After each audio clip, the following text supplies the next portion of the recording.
Merry Christmas. Wait. Happy Saturnalia. Oh, wait. Happy Yule. No, that doesn't sound right either. Why do we celebrate Christmas? I mean, Jesus was born on August 21st. It's proven.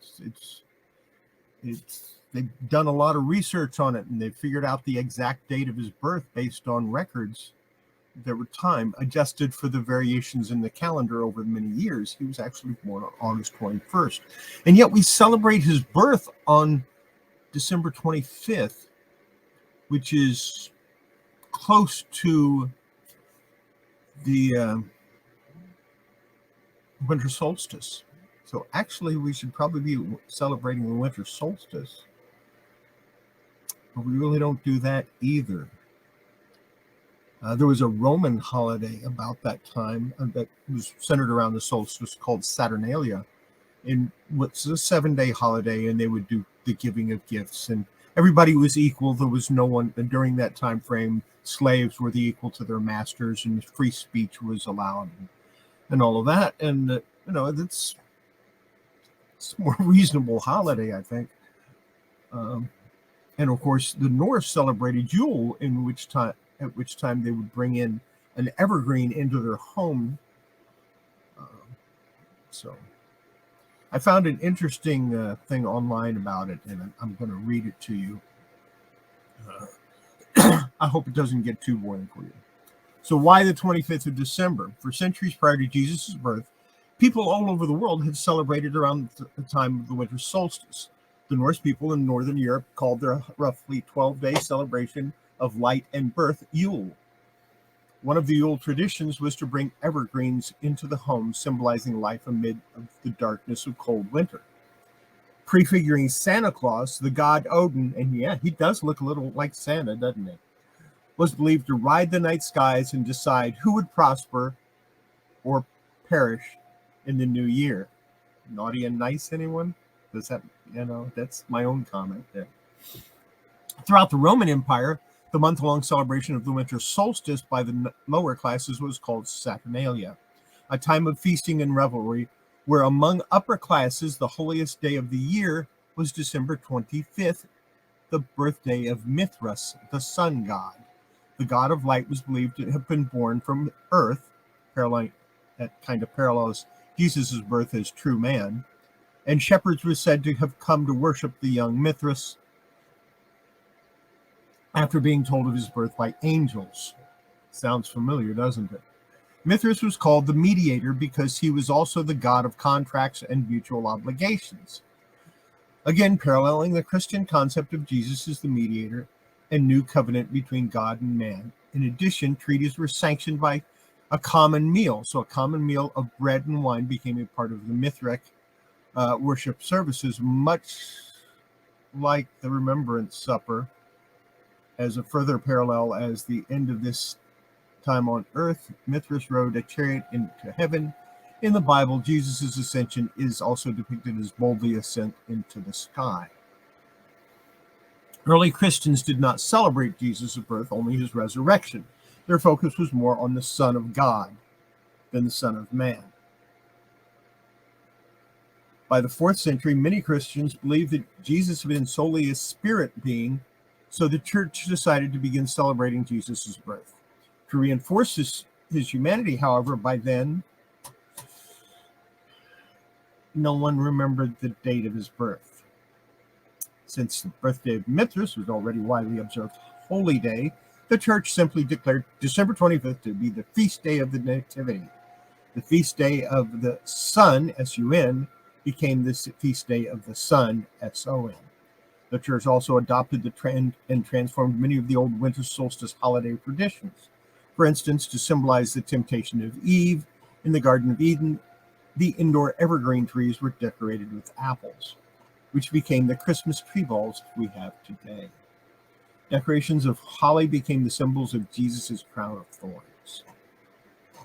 Over the centuries, the celebration of Christmas has fallen in and out of favor with both the church and the state. It's a mixture of the sacred and secular in constant contention with each other.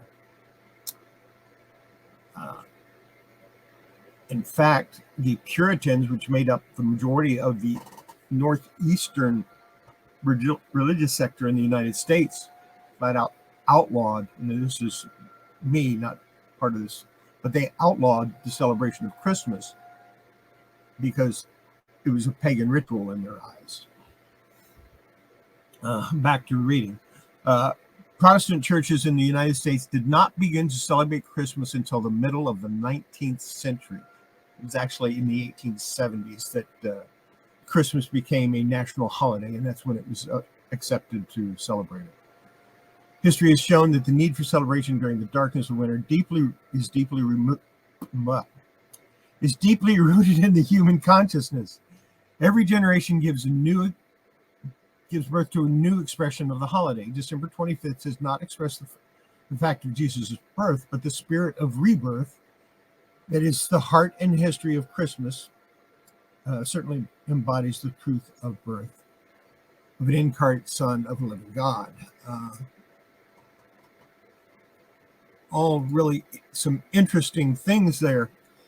It doesn't explain why we spend so much money giving gifts. Where did Santa Claus come from? Well, so Santa Claus. Let's do a deep dive. Santa Claus is based loosely on St. Nicholas of Myra, who lived 270 to December 6, 343. We actually know the date of his death, kind of know the date of his birth, but I decided just the year is good enough for this. He was also known as Nicholas of Bari and was an early Christian bishop of Greek descent during the time of the Roman Empire. Because of the many miracles attributed to his intercession, he is also known as Nicholas the Wonder Worker, St. Nicholas as the patron saint of sailors, merchants, archons, repentant thieves, children, brewers, pawnbrokers, unmarried people, and students in various cities and countries around Europe. His reputation involved among the pious, as was common for early Christian saints, and his legendary habit of secret gift-giving gave rise to the traditional model of Santa Claus, or Saint Nick, through Sinterklaas. Okay. Sinterklaas is Dutch, where Saint Nicholas is a legendary figure based on Saint Nicholas. He's the patron saint of children. Other Dutch names for the figure include the Saint, or the Saint, de Good Saint, the Good Saint, and I don't even want to try to pronounce that, the Good Heilige Man, the Good Holy Man. The Dutch brought the tradition with them to New Amsterdam when they moved across the pond, which we now know as New York. Now, Santa Claus, also known as Father Christmas, St. Nicholas, St. Nick, Kris Kringle, and simply Santa, is a legendary character originating in Eastern Christian culture who is said to bring children gifts on Christmas Eve of toys and candy or coal or nothing, depending on whether they are naughty or nice. He's said to accomplish this with the aid of Christmas elves who make the toys in his workshop at the North Pole and flying reindeer who pulled his sleigh through the air. Now, the Christmas elves weren't added to the legend until 1856 when Louisa May Alcott introduced them into her literature. But where did they get the flying sleigh thing? Well, Washington Irving, in A History of New York in 1809, wrote, and the sage Olaf dreamed a dream, and lo, the good Saint Nicholas came riding over the tops of the trees in that self-same wagon wherein he brings his yearly presents to the children. And he descended hard by where the heroes of Communipaw had made their late repast. And he lit his pipe by the fire and sat himself down and smoked. And as he smoked, the smoke from his pipe ascended into the air and spread like a cloud overhead. And Olaf bethought him and hastened and climbed up to the top of one of the tallest trees and saw that the smoke spread over a great extent of the country, and as he considered it more attentively, he fancied that the great volume of smoke assumed a variety of marvelous forms, where in dim obscurity he saw shadowed out places in domes and lofty spires, all of which lasted but a moment and then faded away, until the whole rolled off and nothing but the green woods were left. And when St. Nicholas had smoked his pipe, he twisted it into his hatband, and laying his finger beside his nose, gave the astonished Van Cortlandt a very significant look. Then mounting his wagon, he returned over the treetops and disappeared. Now, I suspect that it happened before that, but that was the earliest I could find that referenced the flying wagon, which is what I suspect that the author of A Visit from St. Nicholas got the idea.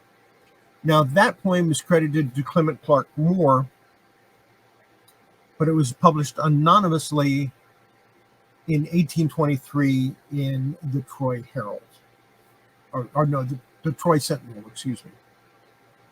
And here's the passage that talks about the flying of the first part of the flying of the sleigh. When what to my wondering eyes should appear but a miniature sleigh and 8 tiny reindeer, with a little old driver so lively and quick, I knew in a moment it must be St. Nick. More rapid than eagles his coursers they came, and he whistled and shouted and called them by name. Now we have the 8 reindeer and their names. Now Dasher, now Dancer, now Prancer and Vixen, on Comet, on Cupid, on Donder and Blixen. Not Donner and Blitzen, but Donder and Blixen.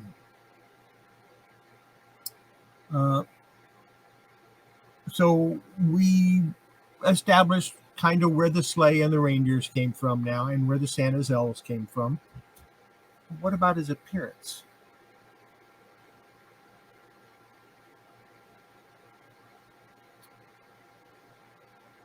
Down the chimney St. Nicholas came with a bound. He was dressed all in fur from his head to his foot, and his clothes were all tarnished with ashes and soot.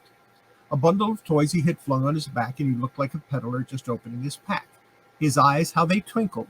His dimples, how merry. His cheeks were like roses, his nose like a cherry. His droll little mouth was drawn up like a bow, and the beard of his chin was as white as the snow. The stump of a pipe he held tight in his teeth, and the smoke it encircled his head like a wreath. He had a broad face and a little round belly that shook when he laughed like a bowl full of jelly. He was chubby and plump, a right jolly old elf. And I laughed when I saw him in spite of myself. Now, that might have been where Louis Alcott decided to create Santa's elves, or the Christmas elves, because of that one line there that says, like I said, that was published in December 23rd, 1823 in the Troy Sentinel anonymously. And it was later claimed by Clement Clarke Moore as claiming that he wrote it, although there is some dispute to that fact now, and a lot of people think that Livingston actually wrote it.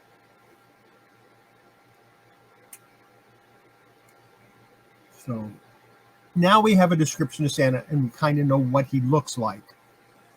This was further refined in 1962 when Coca-Cola did their big ad campaign and used Santa Claus as a key part of it, and really refined his image as to what we consider Santa to be now. As a little bit of a side note to all of this, it wasn't until June 28th of 1870 that President Ulysses S. Grant signed into a bill designating Christmas a legal unpaid holiday for federal employees in the District of Columbia. Not the whole United States, not a national holiday, an unpaid holiday for federal workers or in the District of Columbia. Other states have added it and because the federal government does not have the authority to declare a national holiday in every state. Each state has to decide it's a holiday on their own. That's part of the Constitution. So there you go. That's Santa Claus. That's where he came from, and that's how we got to know him.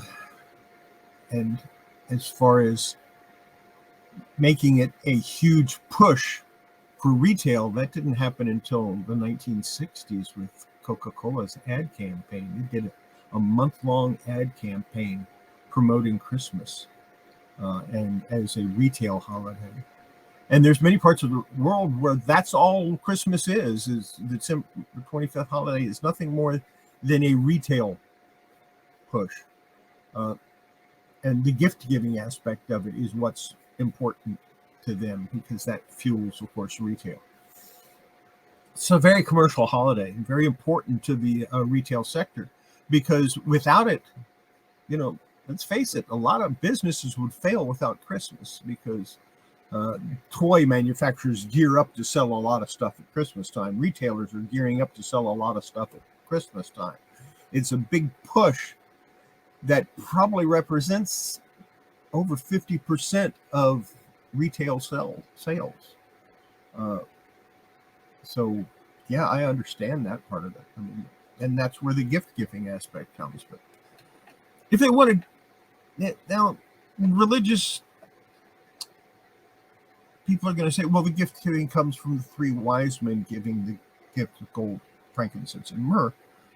But, it goes way back to Saturnalia. They gave gifts. They gave gifts all throughout history. Right around the solstice, they would give gifts as thanks. Thanks. And they would have feast of thanks because of the bounty. So, that's take it for what it's worth. If you want to be truly religious, take the youngest child in your family or the youngest member of your family and give them 3 gifts from 3 strangers. Have 3 strangers give the youngest member of your family 3 gifts. And that would be more representative of the 3 wise men that came and gave gifts to Jesus on August 21st. There you go. I think the summer or the winter solstice should be celebrated, but hey, what do I know? I'm just a guy that collects comic books and toys and games and has a huge ton of stuff that some of which needs to go away. Do I have a tree? Yeah, I have a tree right here. It's the first time I've put it up in over 10 years. I bought it on sale after Christmas 10 years ago, and I'd never had a reason to get it out and put it up. But I did for this year because I thought it was important. Don't ask me why I thought it was important. I just thought it was important. Christmas,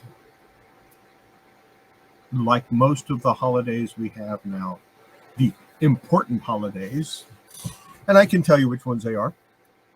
One of them isn't even recognized as a holiday. You have Halloween. Big deal. Got to sell all that candy. Big retail holiday. But Thanksgiving, which is a more important day, not so much. Yeah, it's a day when people eat stuff. That's about it. We'll give them a day off so they can eat. Christmas, huge holiday as far as retail sales go. Valentine's Day, huge holiday as far as retail go. And Easter, which is another huge holiday for retailers. But St. Patrick's Day, not so much. It's kind of a quiet. You slip a few things and you slip them back out. President's Day is barely even observed. Martin Luther King Day, barely observed. And then we have the 4th of July, and here in the United States, Independence Day. And yeah, okay, we set off a bunch of fireworks and get stupid. But other than that, it's not really observed by that many people. Worldwide, it's only observed by a very few people in comparison to the population of the earth. And then we don't really have any holidays for the rest of the year until Halloween. But we have 4 holidays that should be celebrated and almost never are. The winter solstice, or that day of the year which officially starts winter, even though it starts way before that. But it officially starts on the winter solstice, and that is when the days start, or the daylight is longer each day. The days don't get longer. The days are 24 hours, give or take a few seconds, no matter what. But on the winter solstice, you have the longest darkness period and the shortest light period, and then it starts to advance again.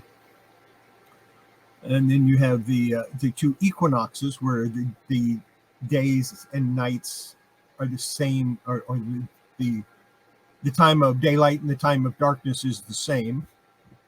And then you have the summer solstice, in which time the daylight hours extend much longer than the nighttime hours.